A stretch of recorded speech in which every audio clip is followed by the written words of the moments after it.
ইতিহাসে প্রথম অধ্যায় থেকে কি কি কোশ্চেন তোমাদের পড়তে হবে, 2 মার্কের এবং 4 মার্কে কি কি কোশ্চেন এবছরের জন্য ভীষণ ভীষণ গুরুত্বপূর্ণ, সেইটা কোশ্চেনগুলো আজকে আলোচনা করে দেখিয়ে দিচ্ছি। দেখে নাও, অবশ্যই অবশ্যই তোমাদের কাজে লাগবে। ঠিক আছে, চলো দেখা যাক। দেখো তোমাদের জন্য 2 মার্কসে কি কি কোশ্চেন রয়েছে। প্রথম কোশ্চেন রয়েছে আঞ্চলিক ইতিহাস হচ্ছে গুরুত্বপূর্ণ কেন। আচ্ছা, 2 নম্বর কোশ্চেন রয়েছে সংবাদপত্র এবং সাংবাদিকপত্রের পার্থক্য। 3 নম্বর কোশ্চেন রয়েছে পরিবেশে ইতিহাস চর্চার গুরুত্ব। 4 নম্বর রয়েছে সামাজিক ইতিহাস কি। 5 নম্বর হচ্ছে ইতিহাসের উপাদান রূপে তোমার সংবাদপত্রের গুরুত্ব কি। 6 নম্বর রয়েছে আধুনিক ভারত ইতিহাস চর্চার উপাদান রূপে সরকারি নথিপত্র সীমাবদ্ধতা কি। 7 নম্বর রয়েছে আঞ্চলিক ইতিহাস চর্চার গুরুত্বপূর্ণ কেন। 8 নম্বরে রয়েছে তোমার হচ্ছে সামরিক ইতিহাস চর্চার গুরুত্ব কি। 9 নম্বরে দেখতে পাচ্ছ রয়েছে আত্মজীবনী এবং স্মৃতির কথা বলতে কি বোঝো। 10 নম্বর রয়েছে সরকারি নথিপত্র বলতে কি বোঝায়। 11 নম্বর রয়েছে তোমাদের আধুনিক ভারতের ইতিহাস চর্চার উপাদান রূপে বিপিন চন্দ্র পালের আত্মজীবনী গ্রন্থ কতটা গুরুত্বপূর্ণ 70 বছরে। আচ্ছা, তারপর বলছে 70 বছর গুরুত্ব কি। আচ্ছা, 13 দাগ রয়েছে দেখো নীল বিদ্রোহের সোমপ্রকাশ পত্রিকা অবদান কি ছিল। 14 নম্বর রয়েছে নবীনবঙ্গের ইতিহাস চর্চা বলতে কি বোঝো। 15 নম্বর রয়েছে ব্রিটিশ সরকার কেন 1878 সালে সোমপ্রকাশ পত্রিকা বন্ধ করে দেয়, বিশেষ গুরুত্বপূর্ণ। এবং 16 দাগ রয়েছে পরিবেশ ইতিহাস বলতে কি বোঝায়। 17 দাগে রয়েছে আধুনিক ভারতের ইতিহাস উপাদান রূপে আত্মজীবনীর গুরুত্ব কি। আর 18 নম্বর লাস্ট 2 নম্বরের কোশ্চেন রয়েছে, সেটা হচ্ছে ভারতীয় জাতীয়তাবাদের ইতিহাসে 1911 সাল গুরুত্বপূর্ণ কেন। এইটাই তোমার এই যে 18টা কোশ্চেন তোমাদের দেওয়া হলো 2 নম্বরের, এখান থেকে কিন্তু বিশেষ গুরুত্বপূর্ণ।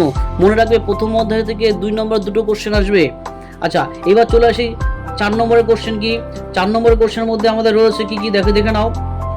আরেকটা কথা বলে রাখি, প্রথম অধ্যায় তোমরা সবাই জানো, তবু আমি মনে করে দিচ্ছি যে প্রথম অধ্যায় কিন্তু 8 মার্কের কোনো কোশ্চেন আসে না, 4 নম্বরের থেকে কোশ্চেন আসে।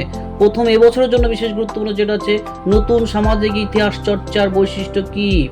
নতুন ইতিহাস সামাজিক চর্চার বৈশিষ্ট্য কি সেটা রয়েছে, এই কোশ্চেনটা যেমন রয়েছে। তারপর রয়েছে দেখো, যদি আমরা পরবর্তী কোশ্চেন যেটা দেখতে পাই তাহলে দেখবো হচ্ছে আধুনিক খেলার ইতিহাস চর্চার উদ্দেশ্য বা গুরুত্ব কি। এই কোশ্চেন যেমন তোমাদের রয়েছে, এর অথবা দিয়ে একটা কোশ্চেন রয়েছে। আচ্ছা, 3 নম্বর কোশ্চেন রয়েছে কি পরিবেশ ইতিহাস চর্চার উদ্দেশ্য কি, অথবা ইতিহাসের উপাদান রূপে পরিবেশের গুরুত্ব লেখো। একটা কথা বলে দিই, দেখো 2 মার্কের আমি একটা কোশ্চেন দিয়েছিলাম 3 নম্বর কোশ্চেনটা, যে দেখো এই যে রয়েছে পরিবেশ ইতিহাস চর্চার গুরুত্ব কি। এই যে কোশ্চেনটা রয়েছে, এই কোশ্চেনটা 2 নম্বরে আসতে পারে। যদি 2 নম্বরে না আসে 4 মার্কের আসবে। যদি 4 মার্কের না আসে অবশ্যই কিন্তু 2 মার্কে কিন্তু অবশ্যই আসবে। অর্থাৎ এই পরিবেশের থেকে 2ও আসতে পারে, 4ও আসতে পারে, একটা আসার সম্ভাবনা সব থেকে বেশি। এবার চলে আসি আমরা যেটা হচ্ছে নারী ইতিহাস। দেখো নারী ইতিহাস রয়েছে, যেটা নারী ইতিহাস চর্চার গুরুত্ব কি আমরা যদি দেখতে চাই তাহলে দেখতে পাবো এই যে দেখো আধুনিক ভারত ইতিহাস চর্চায় নারী ইতিহাসের গুরুত্ব আলোচনা করো। এই কোশ্চেনটা যেমন আমাদের বিশেষ গুরুত্বপূর্ণ রয়েছে, এই কোশ্চেনটা অবশ্যই কিন্তু সবাই করতে হবে।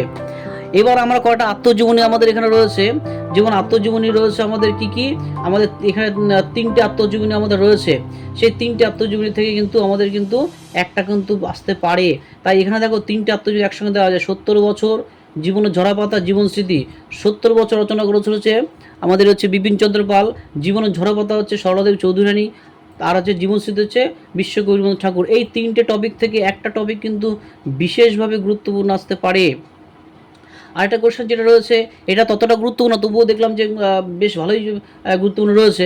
যেমন আধুনিক ভারত ইতিহাস চর্চার ক্ষেত্রে কন্যাকে লেখা পিতার পত্রাবলী কি কি, ঠিক আছে, সেটা গুরুত্ব কি। এই কন্যাকে লেখা পিতার পত্রাবলী কি, জওহরলাল নেহেরু যখন ভারতের প্রধানমন্ত্রী ছিলেন, তিনি তার প্রধানমন্ত্রীত্বকালীন তিনি তার রাজনীতি শেখাতে তার মেয়ে বিন্দু, ঠিক আছে, বা আমাদের ইন্দু যে ইন্দিরা গান্ধীকে তিনি লিখেছিলেন। সেই চিঠির গুরুত্বটা কি সেটার তোমার হিন্দিতে অনুবাদ করে দিয়েছিলেন মুন্সি প্রেমচাঁদ, সেটা গুরুত্ব চেয়েছে। এবং লাস্ট যে কোশ্চেনটা আমাদের দরকার সেটা হচ্ছে 1900 থেকে বাংলার শিক্ষা এবং সংস্কৃতি রাজনৈতিক ক্ষেত্রে আমাদের আমাদের এই যে বঙ্গদর্শন যেটা রয়েছে আমাদের, দেখো একটু হাইলাইট করে দিই ভালো করে, তাহলে বুঝতে পারবে। এই বঙ্গদর্শন যে পত্রিকা তাৎপর্য, এখানে আমাদের প্রথম 2টো পত্রিকা আছে, একটা সোমপ্রকাশ, একটা বঙ্গদর্শন। এই বছর তোমাদের বঙ্গদর্শনটার জন্য বিশেষ গুরুত্বপূর্ণ রয়েছে। তাহলে এই যে তোমাদের আমি এই তোমার 2 মার্কের এবং 4 মার্কের কোশ্চেনগুলো আলোচনা করে দিলাম, যেটা বিশেষ গুরুত্বপূর্ণ মাধ্যমিক 2026। কার কেমন লেগেছে শেয়ার, কমেন্ট, লাইক করো। এবং আমার এটা পিডিএফ আকারে রয়েছে, তোমাদের যদি কারো প্রয়োজন হয় অবশ্যই আমাকে হোয়াটসঅ্যাপ করবে, আমি তোমাদের পিডিএফ পাঠিয়ে দেবো। সবাই ভালো কাটুক।